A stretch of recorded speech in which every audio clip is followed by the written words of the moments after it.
Welcome students. आज से start करेंगे क्लास 9 का ऑब्जेक्टिव सीरीज़। इसमें अपन देखेंगे प्रत्येक चैप्टर के ऑब्जेक्टिव को यहाँ सॉल्व करेंगे और डीपली उनको सॉल्व कर कर के देखेंगे कहाँ किस तरीके से ऑब्जेक्टिव दिए गए हैं और उनको किस तरीके से सॉल्व करना है।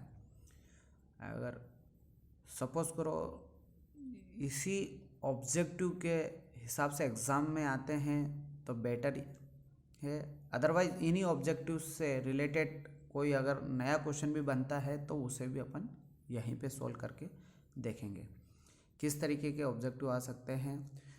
पूरा चैप्टर अपन डीपली यहीं समझ लेंगे ऑब्जेक्टिव के। ठीक है, तो स्टार्ट करते हैं पहले चैप्टर का पहले ही ऑब्जेक्टिव, तो क्लास 9th का फर्स्ट चैप्टर।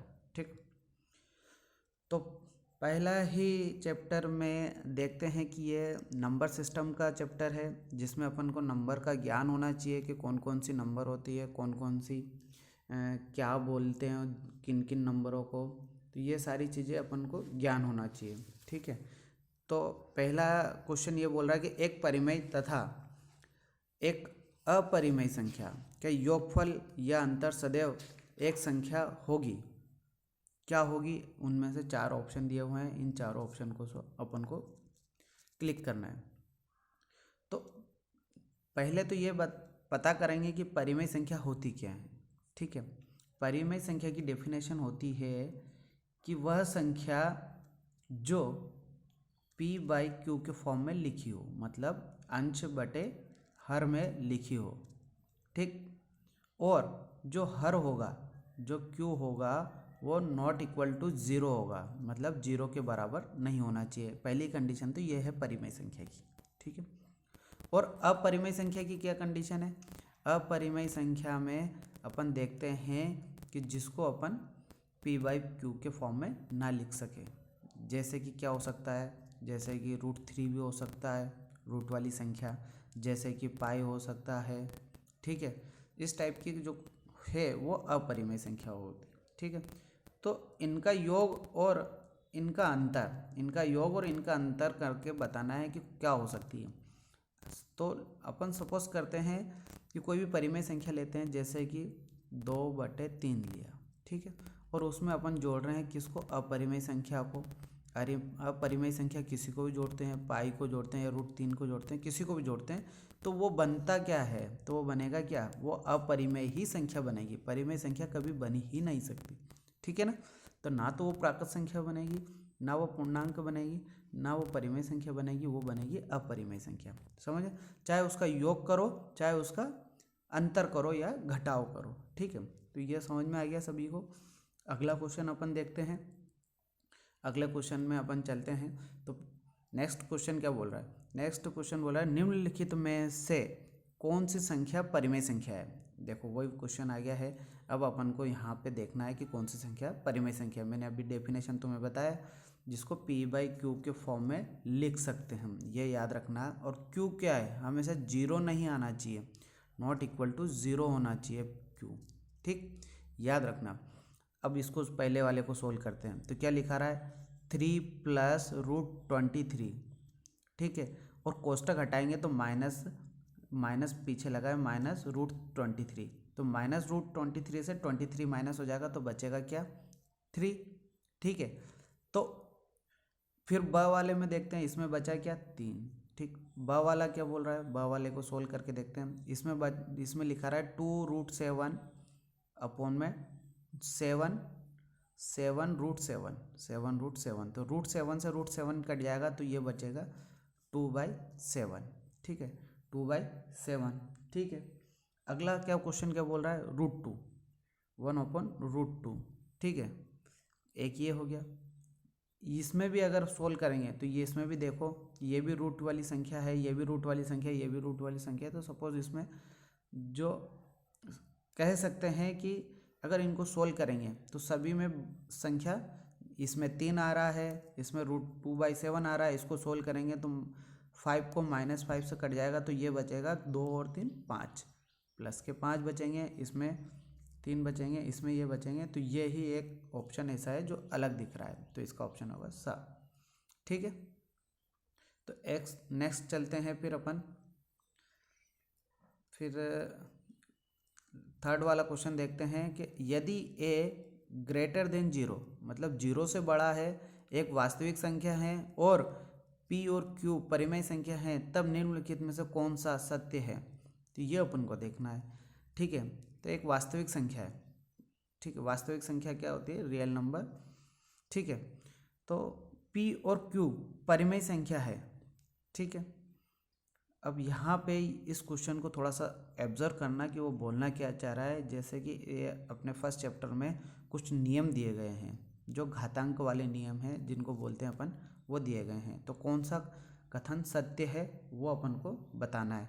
ठीक है, देखो अब अपन देखते हैं कि जो भी कोई भी संख्या ए इसकी पावर m है और इसकी बटे में a इसकी पावर n है, तो इसको अपन क्या डिनोट करते हैं, a इज इक्वल टू हो जाएगा a m माइनस n। इनकी घात तो क्या है, घातें घट जाती है। अगर बटे वाली संख्या रहती है और समान अंक के घात अलग अलग होती है तो उसमें क्या होती है, घातें घट जाती है। ठीक है, तो ऐसा इसमें क्या हो रहा है, प्लस हो रहा है, तो पहला वाला ऑप्शन हटा देंगे। दूसरे वाले ऑप्शन में देखो, दूसरे वाले ऑप्शन में क्या रहा है, a की घात p और इंटू क्यू है, तो इन दोनों में यहाँ पे अगर कोष्टक हटाएंगे तो क्या लगेगा, गुणा लग जाएगा, डायरेक्टली गुणा मल्टीप्लाई हो जाएगा, बट यहाँ क्या लगा है, प्लस, तो ये ऑप्शन भी कट जाएगा। फिर अगर अपन नेक्स्ट ऑप्शन देखते हैं थर्ड वाला, तो p बाई क्यू, मैंने जो बताया था p अपन में q है। ठीक है, a की घात क्या है, p, यहाँ m की जगह लिखा है p। ठीक है, और नीचे क्या है, q है, तो इन दोनों को क्या है, माइनस कर दिया उन्होंने, और यही माइनस मैंने यहाँ किया हुआ है, तो मतलब इसका मतलब ये आंसर सही है। ठीक है, मैंने m और n लिया है, उसने p और q लिया है। ठीक है, बात इतनी सी है। ठीक है, तो ये आंसर अपना सही हो जाएगा, तो इसका आंसर हो जाएगा स। ठीक है, अब नेक्स्ट क्वेश्चन देखते हैं फोर्थ। यदि b greater than zero, b क्या है, जीरो से बड़ा है और वास्तविक संख्या है। ठीक है, और m और n परिमेय संख्या है, m और n परिमेय संख्या है, तब निम्नलिखित से कौन सा सत्य है। वापस वैसा ही क्वेश्चन है, इसमें पावर m और n के फॉर्म में ली थी जो अभी मैंने ली थी। यहाँ b एक संख्या दी हुई है उसने, वास्तविक संख्या। ठीक है, उसकी घात देखो कौन सा सही है, क्वेश्चन बोल रहा है। देखो b की पावर m और b की पावर n है, तो यहाँ ये चेक करना है, असत्य पूछा है उसने, सत्य नहीं पूछा है। तो देखो गुणा में जो भी घात रहेगी वो हमेशा क्या हो जाएगी, वो जुड़ जाएगी। इसका मतलब m जो घात है और दूसरी n जो घात है वो दोनों आपस में जुड़ जाएगी। ठीक है, ऐसे, तो ये वाला तो सही है। ये वाला देखो, ये मल्टीप्लाई वाला जो अभी अपन ने यहाँ ऊपर किया था सेम एज इट इज़ है ये वाला। ठीक है, बस इसमें देखो ये इसलिए गलत हो गया था क्योंकि यहाँ प्लस लगा दिया था और यहाँ अब सही है, तो ये वाला सही आ जाएगा। ठीक, अब थर्ड वाला देखो, इसमें देखो, इसमें m माइनस n होना चाहिए था। मैंने अभी थोड़ी देर पहले बताया था कि घात जो है m वो माइनस होनी चाहिए नीचे वाली घात n से, तो यहाँ उल्टा दिया है, तो ये भी गलत हो जाएगा। यहाँ देखो ये घात m है और इस नीचे वाले जिससे भाग दे रहा हूँ उसकी घात n है, तो m माइनस n, यही फॉर्मेट बना हुआ सही, यही आंसर अपना हो जाएगा। ठीक है, तो नेक्स्ट अपन देखते हैं और आगे। तो निम्नलिखित में से कौन सी परिमेय संख्या 1 व 2 के बीच में है। तो ये इजी क्वेश्चन है, खुद कर सकते हैं। 1 और 2 के बीच में कौन कौन सी संख्या है, जैसे कि अपन देख सकते हैं कि 1 और 2 के बीच में कौन सी संख्या आती है। तो 1 और 2 के बीच में अपन या तो देख सकते हैं 1.1 भी आ सकता है, 1.2 भी आ सकता है, 1.3 भी आ सकता है। ऐसे करते करते 1.9 भी आ सकता है, 1.999 इतने भी आ सकता है, क्योंकि 2 से ऊपर नहीं जाना है, 2 से नीचे ही रहना चाहिए और 1 से बड़ी रहना चाहिए। ठीक है, उसने ये बोला है, तो अपन एक सारे ऑप्शन को एक बार चेक कर लेते हैं क्या क्या बोला है। ठीक है, तो देखो पहला ऑप्शन है 5/4।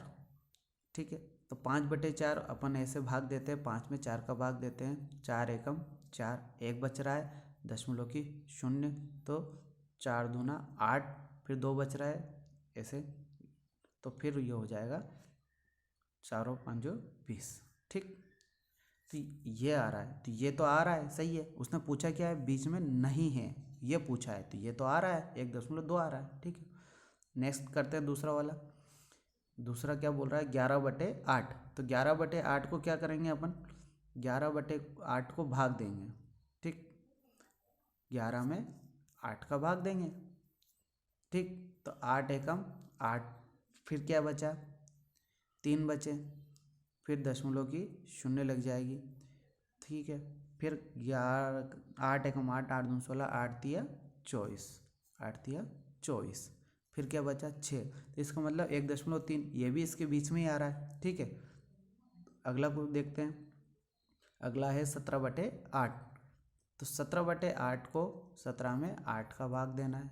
ठीक है, तो 8 एकम 8, 8 दूना 16, 2 बार जा रहा है, सॉरी।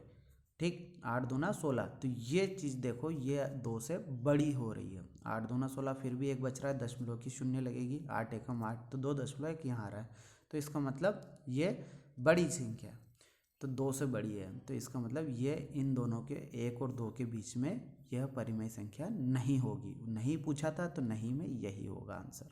ठीक है, तो आपने देख लिया होगा। ऐसे और भी बहुत सारे क्वेश्चन है, मैं तुम्हें बता सकता हूँ। मैंने देखो 4 स्लाइड है इसकी, 4 स्लाइडों में देख सकते हैं अपन, मैं सारे क्वेश्चन को लिया है एक एक करके। तो मैं सारे क्वेश्चन को करवाऊँगा एक एक करके, देख सकते हो। ठीक है ना, ये देखो, है ना। तो मैं ये दूसरा वाला क्वेश्चन लेंगे अब, है ना। तो नेक्स्ट वीडियो में फिर आगे की सोल्व करेंगे। Okay, welcome, thank you.